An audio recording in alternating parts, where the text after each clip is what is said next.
নমস্কার বন্ধুরা, সবাইকে শুভ পয়লা বৈশাখের অনেক অনেক অনেক ভালোবাসা। তোমাদের পয়লা বৈশাখটা খুব ভালো যাক, এই বছরটাও খুব ভালো যাক, এটা তো অবশ্যই চাইবো।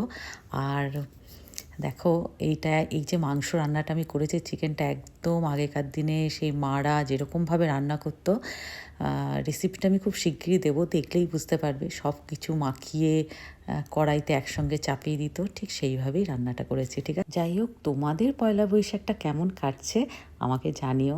আর যেহেতু আমার সবাই ম্যাক্সিমামই ফুডি বন্ধুরা, আমি চাইবো তোমরা অনেক রকমের বাঙালিয়ানা খাবার খেয়ে দিনটা খুব ভালো কাটাও।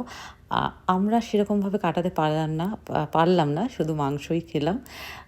ইচ্ছা ছিল টক ডাল, আলু পোস্ত, শুক্তো এগুলো করার, কিন্তু কোনো একটা কারণে হয়ে উঠল না।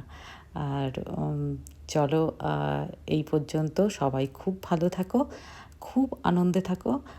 আর বাংলার বাইরে থেকে বাংলার গুরুত্বটা এখন অনেক বড় মনে হয়। যেমন দুর্গাপুজো, পয়লা বৈশাখ, এইসব উৎসবগুলো যে কতটা গুরুত্বপূর্ণ, সেটা কিন্তু যারা বাংলার বাইরে থাকে তারা বেশি ভালো বোঝে।